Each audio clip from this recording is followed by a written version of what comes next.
Hello. Welcome to this best of three series between Sipa and Opalbearblack on our Ragnarok lair. And also welcome to the Warhammer League. Uh, be sure to like and subscribe for more videos, and let's get into it. So, let's first analyze the builds and see what we got. Oh, it seems to be a pretty hard goon squad with the triple heroes from Slaanesh's side. So it's going to be the mask. Oh yeah, just to mention, inside of most of the current tournaments, some stuff is banned. Inside of the Warhammer League, we just have stuff that is like super egregious, like let's say Book of Secrets, which can basically, through RNG, totally swing you the game. And I think only Locus of Conjuration is also banned, which is basically because it is bugged and it can give you extra WOM instead of there. So, but stuff like, let's say, the Mask or a combo squad of heroes and stuff like that is not banned. Why? Because, again, people have a actual ban inside of the picking matrix part. So if they deem, let's say, Slaanesh to be like too strong, they can just ban out the Slaanesh as a whole faction without needing to face them. So just to explain that. But when it comes to the Slaanesh side, we basically have a triple hero squad.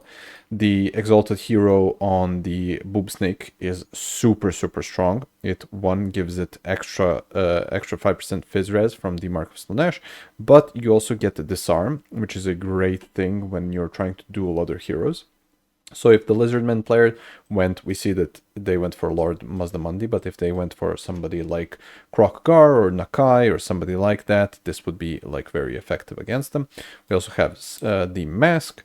We also have the Allurus, specifically of Shadows, using Melkoth's, pretty standard stuff. He wants to win the duel of cavalry, basically, from this Slaanesh. And we also have triple devotees. This is actually crazy because these units I feel like are pretty underexplored, especially the crossbow variant. Like, you don't often see it, and you don't often even expect it from the opponent's side when you're playing against Slaanesh for them to actually have shooting, because before of these devotees being added to the game, Slaanesh was just a pure melee faction. They didn't have any shooting except for the horsemen. So we also see double horsemen. They're Riders of the Mighty Serpent. They're super cool. They're very good. And a Slangor unit basically trying to triple cap. So the win condition from the Slaanesh is going to be this triple hero squad just never dying and trying to solo everything, and also these devotees trying to uptrade into the because of the quality into the Lizzardmen. These guys are like super Terminator side, like, right? They have 46 melee defense. They have plus 10 bonus to infantry, so they basically have 54. And also they have this murderous euphoria, which is like super good when they're in melee, that it basically gives them a bunch of stats, right? So they're so strong. They also have 20% phys res, which is insane because they have plus 15 and Mark gives them 5, and also 25% missile res. So you're not going to outtrade them when it comes to the Lizzardmen side. From the Lizzardmen, we see double skirmishers, King Skirmisher. These are good guys. They have their little blow darts. They apply poison. They're there to support. We have a bunch of skinks, a couple of Saurus. So we have double Saurus warriors. Interesting, not shields. And then we just have a couple of cohorts. The cohort of Sotek and the cohort of Quatl, and another Sacred Croxigor alongside Mazdamundi. So they're looking for a grind. And they should not overextend with their little skinks, just because it's so easy to pick them off. They have very low leadership when they're not like near somebody, and they also have pretty low stats, and basically everything from the Slaanesh side is going to uptrade into them. But the cohort of Quatl, with their dazed effect, is there to actually try and clap this hero squad, which is a good pick, because when they get hit, they get minus 10 melee defense, which is basically going to help out the rest of the army to be able to actually hit these guys, because they're super strong.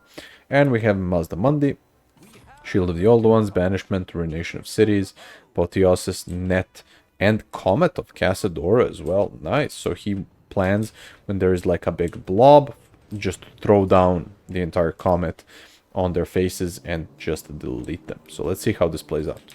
So as we said, it's going to be probably like a triple cap, or at least a double cap from Slaanesh's side, and they're gonna try and collapse while we wait for this to happen. We first summon is Cold One Spears. First summon from Slaanesh's side is some Furies, which is immediately booking it towards the Knights. Also, just to note, Furies really hard counter stuff like Cold One Spear Riders because they rely on their bonus versus large to kill stuff. Even though these guys have very low melee defense, they are absolute Terminators with 36 melee attacks, so they're gonna be hitting these guys. And they also have Devastating Flanker, right? So they get their bonus double charge bonus when they're getting hit. And also the Cold Ones actually can't charge them. So that is the main thing of why you usually use stuff like Furies to counter the Cold One Spear Riders. So they're basically going to go here and then charge the Cold One Knights and intercept their charge. We're also probably going to see a Malkots here drop from the Luris, right? Because that is basically her job, to just spam Malkots onto these things. And we also have Mask and the Exalted Hero just going in to clap the Sacred Croxigors. And yeah, as we saw, as I said, there's a Malkots, there's a charge from the Furies, which this is technically a good play, but they are kind of defended by triple Skirmisher, which might end up making these Furies actually die here.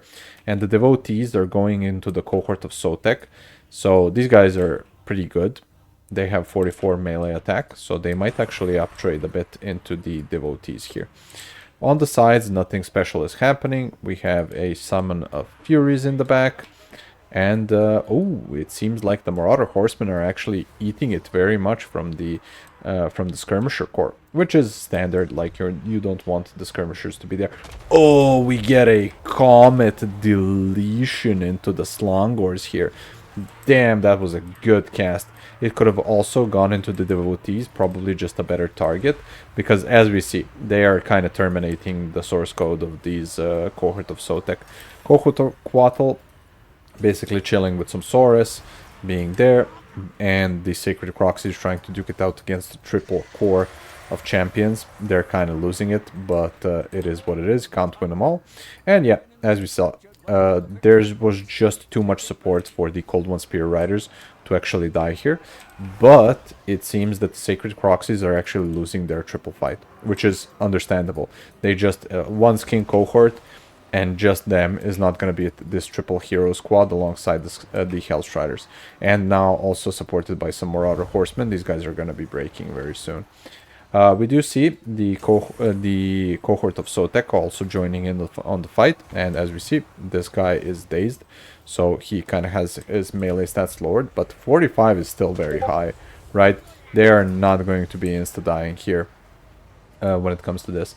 We also have a Cold One Spear Rider just charging in. Oops, 1 sec, sorry about that. Let me just drop Discord for a moment. Yeah, perfect. Sorry about that. That was me, not you. And the Devotees actually being still right here, just fighting in melee. They're actually fighting Saurus, which is a great fight for them, right? Saurus are not going to do anything to them. And they're now have the ability of the Weakened because of Murderous Euphoria, which lowers the enemy's stats, basically making it impossible for them to kill. But let's slow this down. There's a bunch of stuff happening in this fight. This is going to be a very quick game, it seems. Even though, like, let's see who is actually on the better front. Oh, this is a nice banishment, though, that we caught. So banishment goes down onto the Slangors. These guys, did they usually refuse to die? Oh, there's just one of them left with 10 HP. Rip, little guy. You're going to get banished by Mazdamundi, too. We also see Cold One Riders go into this. I feel like, I don't know, Cold One Riders are specifically armor piercing stuff, but they are kind of cheap, and they're good into stuff like Slangors because they just lack the armor piercing to fight through. So this might be a good play. We also see the cohort actually bullying one of the Exalted Heroes, which is nice. We also see that the Lizards ended up triple capping Slaanesh back. So now, if they just keep the up trading as they are actually winning on value, if they keep up trading here, they do have a chance of winning. There is a huge problem though, and that problem is the mask, right? Mask is full HP, so is Aluris, basically full HP. Exalted Hero still not dead. If Exalted Hero dies and Cohort lives, then Lizzardmen have a chance. Otherwise, if Cohort dies and these three heroes actually stay alive, they can just turn around and kill Mazdamundi, and the rest of this force is not going to be too much of a problem. We also see the mask using the drain effect. We see the minus 15% speed and vigor replenishment. And we can actually see that these guys are completely exhausted, making their stats absolutely terrible when it comes to fighting. They get minus 15 armor. I still don't get how you lose armor when you're exhausted. You basically throw away a pauldron or something. I don't know, but sure.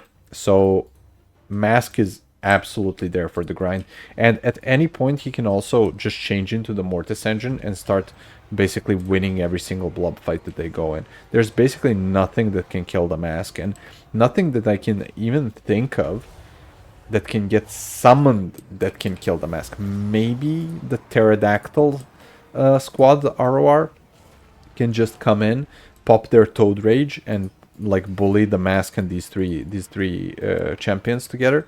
But or something like this, maybe like shooting. If they're super static and Sipa doesn't micro them, the shooting could actually get there and fight them off. We actually see a Fury unit just basically going in here, bullying the cold ones as expected. Again, the Slaanesh Furies are super good just because they have armor piercing as well. So stuff like this that has 90 armor, that is usually a pretty good counter into Slaanesh, just doesn't work because they have armor piercing. Again, we see Cold One Spears just eating a specific Malkots, and it seems like these Hellstriders ate the charge. I think they were netted. I think I saw the animation to the side that they were actually netted, so that was a very good play from Opal in netting the Hellstriders and then having the cold ones actually charge. But we see what we just saw. Like, there's a Fascination going down, Apotheosis, but they're gonna get just back charged from the Furies and then get killed from that. We still see actually both the Devotee squads.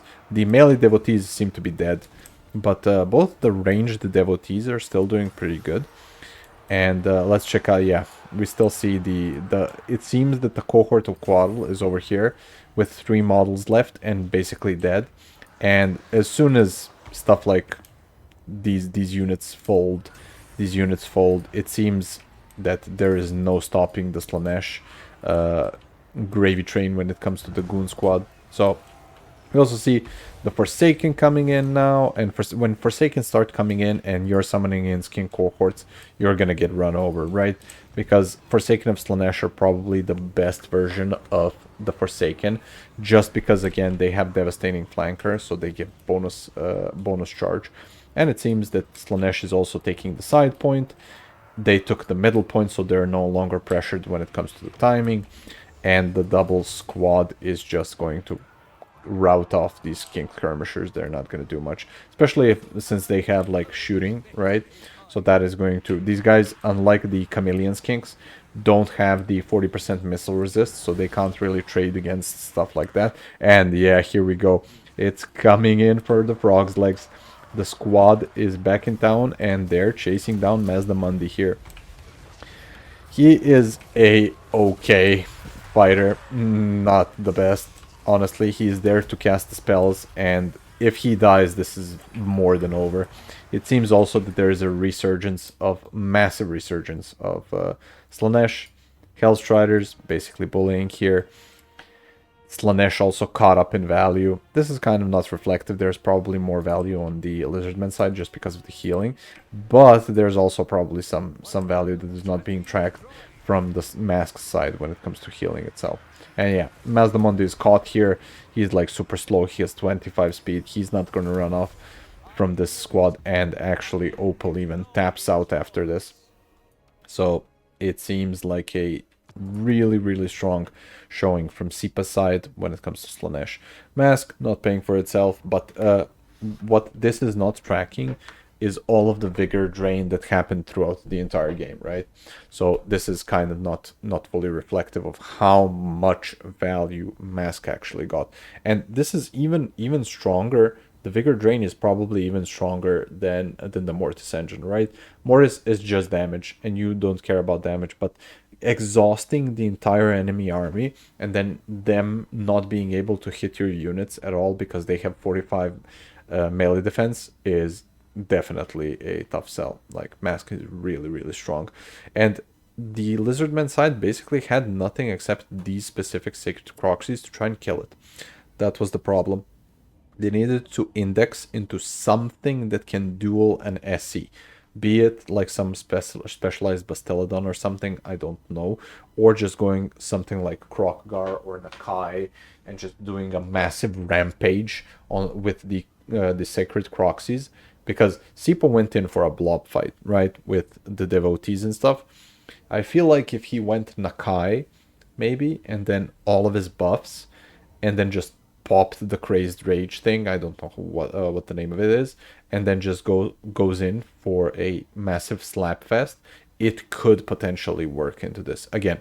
Slaanesh also wants to blob because of Mask, but yeah, that's just an idea. I am not an expert in this matchup. These devotees, the melee ones, actually paid for themselves. The ranged ones didn't, but they still did pretty well, and they actually lived throughout the entire game, so they still had both more ammo and more fight left in them. Riders of Mighty Serpent, insane unit. Slangors, Forsaken, and Furies. Furies didn't do super well, but they just tied down the Cold One Riders, Cold One Spear Riders, so they did well enough, let's say. Hellstriders didn't do anything special, and when you look at the value here, it's so not accurate to what we were seeing on screen.